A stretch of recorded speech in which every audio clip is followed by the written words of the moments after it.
ወዴት ተጋረዱ ሰባቱ መብራቱ ወዴት ተሰናዱ?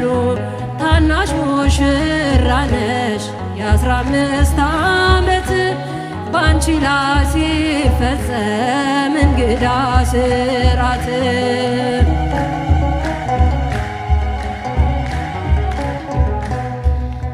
ሁሉን የሚወስን ባንቺ ተወሰነ ከሦስቱ አካል አንዱ ቃልም ሥጋ ሆነ።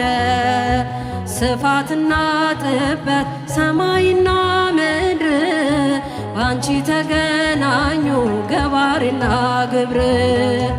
ይህም ባሰብ ቁጥር ልቤ ይመሰጣል።